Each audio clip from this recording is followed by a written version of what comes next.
Hi, I'm Dylan Roth. If you're watching this, you probably know me from the Pod Universe with Dylan and Dalton, or not at all. In which case, you are here for my guest, Andy Kass, the author of A Woman of Agency, and also my father-in-law. So we thought it might be fun to have a little chat, have a little semi-professional family chat about the book, about the craft of writing, and about the journey that got us here. Andy, first of all, thanks for joining me here in your wonderful home in Staten Island. Oh, it's a pleasure. It's always a pleasure having you, and it's great engaging your audience. I think that my audience will be really interested in hearing from you because you are, first of all, a lifelong writer. You have been writing novel manuscripts and screenplays your whole life that got us here to your first published novel, A Woman of Agency. Right. I want to talk about that journey with you. Ah, well, it's quite a long journey. How much time you got? Well, we're supposed to pick up lunch in about a half hour. Okay, so But we can always take a break and come back. We'll work on it. We'll work on it. Well, to begin with, what sparked your love of writing? Let's start at the very beginning. Stories, basically telling stories. I mean, I grew up on Staten Island, which actually on a dirt road in a swamp in New York City. And if you don't come up with stories when you're walking in these reeds that are over your head and coming across a creek and coming across things like snapping turtles and whatnot, then you're really not tuning into where you are. Mm-hmm. So stories were always there. I remember sitting down at my dad's, had an old Underwood typewriter in his office, and I would sit down with his note paper and I would type these little 3-page mysteries and thrillers and things like that. So it's something I've been doing for many, many years. And even when I had a business, even when I started a family, with Carol, and I've just kept writing. I've always been writing, and I've had a few shorter things published. But as far as novels, I never quite connected until about 10 years ago. I started to examine publishing as a business and say, I have to understand how this works. And understanding how it worked, that got me into the process of evaluating what publishers were looking for, what agents were looking for, what the market was, and how to address it. And not that I twisted anything to get there, but I just realized how to bring an idea forward in a way that they might pick it up. Something that was even missing for me when I went to school for creative writing with the idea of pursuing that as a profession. Mm-hmm. And that didn't last very long, in part because, weirdly enough, those 4 years at writing school included almost nothing about the business of writing. They don't. I mean, I went to Brooklyn College and I learned all kinds of things, but never had to write a resume, for example. Yeah, they don't teach business because it's all about creative writing. It's about your craft. It's about the literary truth that you're getting to. And yeah, that's part of it because you want to tell a story with characters that are compelling, that have problems that they have to overcome. Some of them might be internal to them, and a setting that they're in. But they never talk about, well, you have to merchandise this at some point or other if you want to get it across. I'm a little bit cynical about that sometimes in the world of academia when you're learning about writing, because the people who are teaching you how to write and how to write your novel, they may be great writers, but they are teaching you writing. They would probably like to be on a book tour. I mean, not that writing and publishing a novel is necessarily a full-time job for a lot of people, right? But the business that they're in is they finish a novel, they go on a sabbatical, and then they visit all the schools of all of their friends who are doing the same thing, sell copies of their books to all of their students, get fawned over about the book from their teachers who have instructed them that this is good, and then they go home, and then their friends come to them. And if you want to escape that world, if you want to write a novel for a non-writing school, writing academia audience, you've got to learn how to reach publishers beyond your schools. I never wanted academia. Mm-hmm. I mean, it's a publish or perish culture where you have to, have something that you have to show that you've been, filling journals that publish MFAs with your MFA content. And it's a treadmill. I mean, there is a world of commercial fiction that is beautifully crafted, that is very well done, that has stories to tell. And that's really what I wanted to get engaged in as I was looking at how do I want to get across. You can't write a novel about contemplating your navel, that any better than Proust did. Yeah. So, so might as well write what the stories that appeal to you, that have some emotional content that you want to get across. Well, one of the things that, pivoting here to A Woman of Agency, you've written novels in a number of different genres. Yep. This one is a historical spy novel that I know was an opportunity for you to leverage a lot of your passions like history and travel. Yep. Where did the germ of this novel begin? It began with the idea that Carol and I had visited Gettysburg, for example. And it's not that I go around and haunt Civil War battlefields, but there was a lot of emotional resonance. Yeah, if you're going to haunt one, that's the one to haunt. That's the one to haunt. It occurred to me that while this was going on, while this turning was happening, the great powers of the world weren't here. They were in Europe.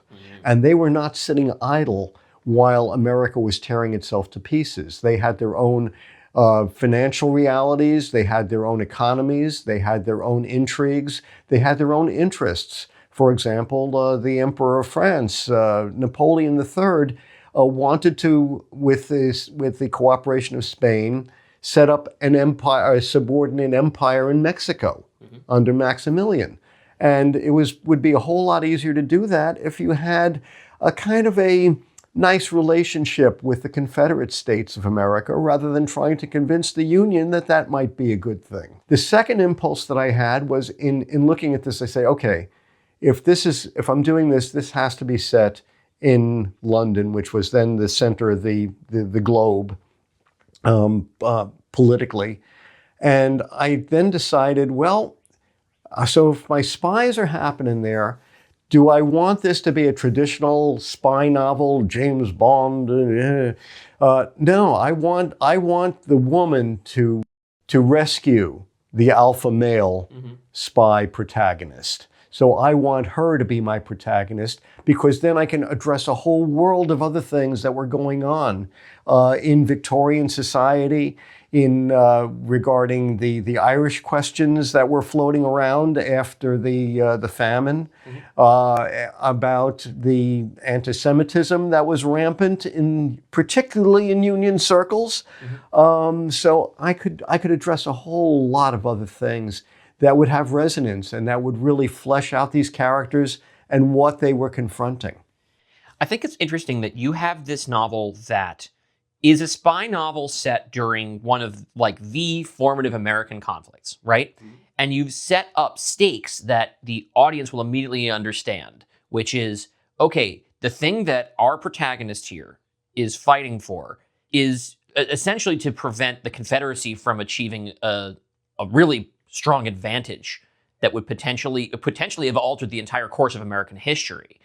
She's sort of fighting for our present, right? She's trying to protect the Union, but doing it from a very different place than almost any Civil War story that we'd be familiar with, right? And because you've chosen different genre, then it's not a war story. It's a spy story, and it's very much a spy story. It's courtly intrigue. There's secret messages. There's disguises and false identities and things like that. Then you've added the further wrinkle that it's not in the United States at all, right? This isn't a spy story that's being set by the Mason-Dixon line as someone hopping back and forth. This is somebody who is far away from the war, trying to make an impact, and far away from where things are happening and trying to make an impact. I think is how a lot of people feel, pretty much all the time. And then you've created the separation from power. So this is not a government agent with a license to kill. This is not even somebody with the basic privilege of a citizen. This is a woman in the mid-19th century, outside of her own country, and separated from even the kind of basic respect necessarily. She's treated with the respect of a fragile thing, rather than the respect of a woman of agency. This has created a confluence of genre that my audience is primarily interested in genre fiction, right? We write science fiction stories, we write horror stories, we write fantasy stories.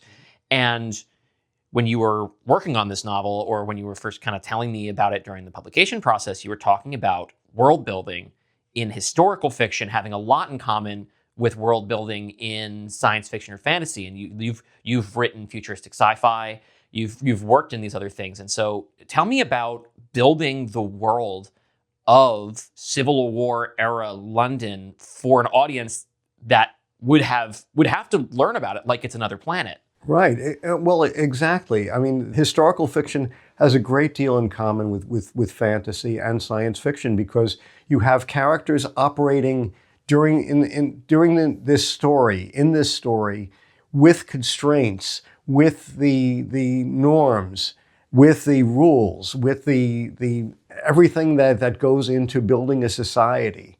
The only difference in historical fiction is that you're actually able to pull information about what actually did exist. So it's not speculative. This is what it was. A woman could not ride a train by herself. She had no rights. She could not, had no finances of her own. She could not inherit property, except in very extremely rare instances. And Viola herself is the daughter of a Boston merchant, a widower Boston merchant. And she has been trained by her father to take over his business, to be able to understand how the business works, and to be able to defend herself on the waterfront. So her expectations are different from most of the women around her. Does this make her a happier person? No, but it makes her somebody who wants to be accepted as a person, not as a woman. That she has abilities which are not being addressed as social secretary of the American legation in London. So when she encounters a piece of information that is passed to her by a countess that could be important, it is dismissed. It's almost like a how dare you. Yeah. Viola is, she's a very active character, but she does not immediately make the choice to, I am going to get involved actively in this intrigue. Someone reaches out to her, right? Because they identify her as, she seems like she's got a good head on her shoulders. And you talk about the value of being a spy is typically, not always the way it's done in Hollywood, but typically a spy should be an unassuming person. You're not going to want to look twice at that person. James Bond should look like Mark Rylance, right? Yeah. Not like Daniel Craig. Because Daniel Craig walks by, you look at that guy. He's good looking. Mm-hmm. In this context, she has incredible value in that she is someone who has skills and aptitudes and ambition that she's not expected to have. Right. But the downside of that, of course, being that she's not taken seriously by people who she needs to take her seriously. Mm-hmm. And this leads her more and more onto her own path, and essentially like she has to confide in the handful of people who do see her as she is. There is a more traditional espionage lead that is her co-lead, as you say, sort of the love interest character who ultimately is sort of plays second fiddle to her in an inversion of, like you say, the sort of, the contemporary Bond girl is usually a spy of some kind, right? And he's like but he too is like, he's an intellectual. He's a thinking man's boxer, Mm-hmm. right? Yeah. And it's interesting that he also has, you're playing with the many layers of prejudices and bigotries that are like, opaque to us because we have our own, right? Yeah. You have this very harsh divide between English and Irish, Yes. the upper crust and the working class, and she has the ability to straddle these lines because she is essentially a middle class person. I mean, it's sort of. There is no middle class. She's in the merchant class, Yeah. As they would say in England. But she's subservient to the diplomats that she works for. Mm-hmm. Right. But still has access to power in a way that makes her maybe seem a little highfalutin to the dirt under their nails folk. She has a window into power, and she's well dressed. Yes. Now, you've rooted this in some real history. I'd like to know a little bit about the level of research that you had to dive into, because the fun thing about writing the futuristic sci-fi is that typically you just get to make shit up. You do not get afforded that luxury. You are judged by that different standard, and I want to hear what the work of that is. Yeah, it's a little more of an Andy Weir approach to science fiction. But yes, you always go for primary sources wherever they're available. I was extremely fortunate to find the Civil War diaries of Charles Francis Adams, who was the American minister to the court of St. James's, in essence, the ambassador of the Union to England, which are posted on the Massachusetts Historical Society, available free. And he was a superb diarist. I mean, the Adams family lived a very well-documented life, from John and Abigail through John Quincy through Charles Francis. And so I had a window not only into what was going on politically, but also he was very tuned in to the culture that was there. He loved taking walks and appreciating the architecture. He would have dinners with the Brownings, or go hear a reading by Dickens.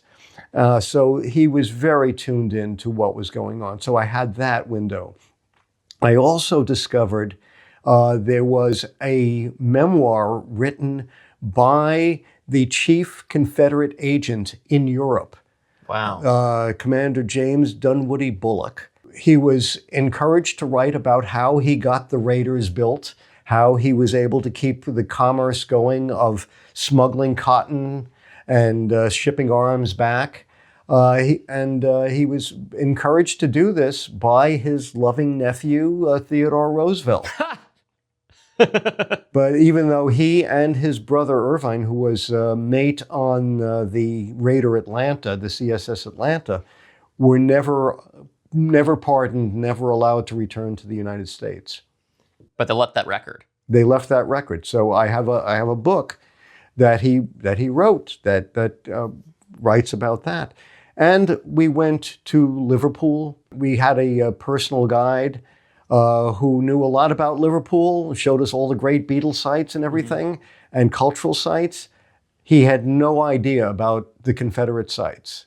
So we introduced him to Nautilus House, which was the headquarters of Fraser Trenholm, the merchant bankers to the Confederacy, and James Dunwoody Bullock, the Confederate agent. We showed him where Charles Preelou, who was the managing director of Fraser Trenholm, lived, which is now part of the University of Liverpool. Blue plaques all over the place commemorating British contributions to the Confederacy. It's just weird flex, but okay. Amazing stuff, yeah. Because, I mean, for the British, it was a financial situation. I mean, again, the research goes into what was pulling on Britain at the time was that their mills were dying without the steady supply of cotton. You know, there was cotton making it through the blockade of the South, but very, very, a fraction of what was getting through before, because the blockade runners themselves had to be very small to be and nimble to get through. Yeah, so there was that research. There were things such as like blacksmithing that I had to understand better. There was bare knuckle boxing.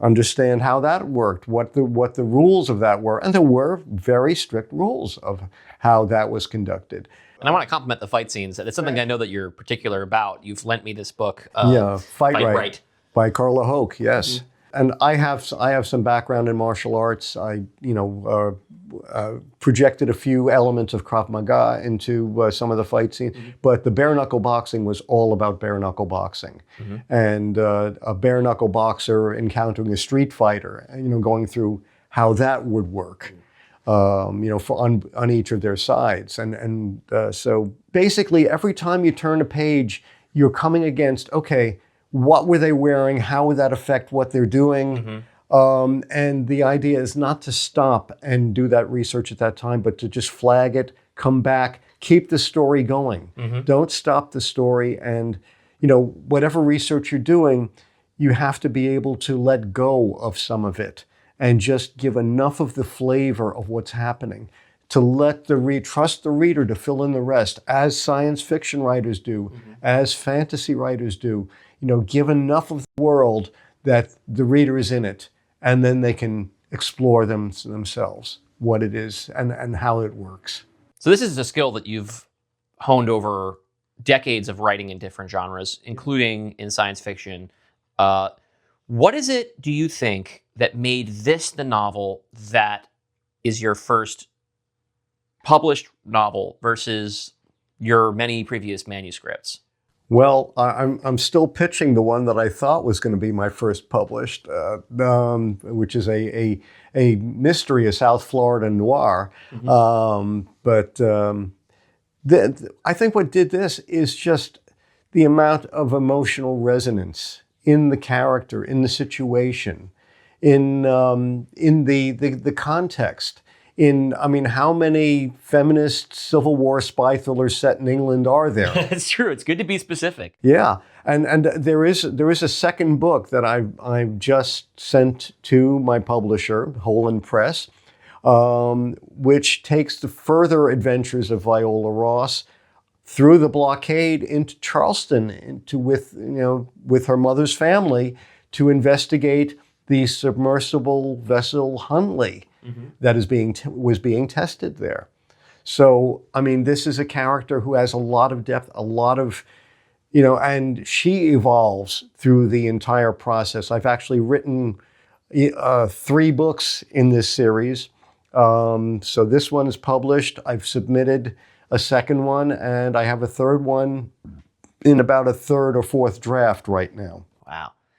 How long from the very first blank page to the date of publication did it take for A Woman of Agency to come about?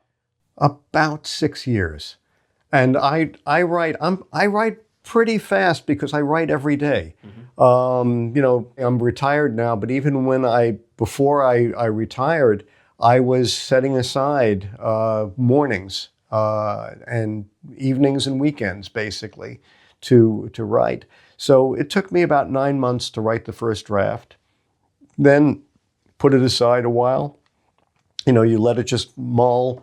Then I take it out and I would go through and edit and have an idea about what I was looking for. And it would take me about a couple of months to go through a second edit. I actually worked with a developmental editor who I met through Readsy, one of the online writers resources. I checked out a couple of different editors, and I found one who was specialized in historical fiction. I liked the samples that she sent me, and I worked with Alyssa on 3 novels. She did a tremendous job in seeing the things that I didn't see, looking for how everything fit together, looking for the drive, what was the driving wheel that was going to pull the reader through the story, because you can't just stop and ponder here and there. You have to have the stakes have to be front and center. You don't want to waste the reader's time. So those were all things that contributed to getting this published. This is about a 12th draft. We're talking about how you get into the routines of writing, and how when you're thinking about making sure you nail your setting and like the specific conditions of your story, that you just got to blow through it. And I always think that writing should be fun. Rewriting is when you work. Rewriting can be fun too. I enjoy it. I really do. I enjoy finding text that doesn't belong there. Stuff that is nice for itself, but it doesn't move the story forward. So I enjoy just shaping it. Carving out, as Michelangelo said, the pieces of marble that are not the form that I'm going for. Yeah. And also adding and finding, where is another thing in the story that will help my character, or help the reader understand my character and drive the story forward. Now, you have a body of work. You have you have put in your 10,000 hours. You have honed your craft. 10,000 is probably underselling it. Oh, yeah. What is something that you now, as a writer, touring with your first book, your first published book? It doesn't feel fair to call it a first book. You've been a writer. okay. The thing is, we always talk about, like, if you're writing, then you're a writer. You've been a writer the whole time. Now, and you've been a novelist for a long time. Now you are a published novelist. That's just, it's a distinction that I know as a writer means a lot. It's huge. But what would you tell the writer you were, let's say 20 years ago, that you wish you had known then because you think that it would have been valuable advice? I think it's about patience. It's about not just finishing a draft and saying, this is the one, and popping it out. I think I was already starting to get the idea that you need to really consider and need to let it sit and need to come back to it and just read it fresh and develop a network of good beta readers who will give you feedback. But that's what I would say is the patience, to really consider, is this what I want to go forward with? Does this tell the best story I can in this? The mystery writer Dennis Lehane has said that from finishing the first draft of your first maybe publishable novel, it takes 10 years to actually publish. That has pretty much been my last 10 years. All right. Well, Andrew Kass, A Woman of Agency.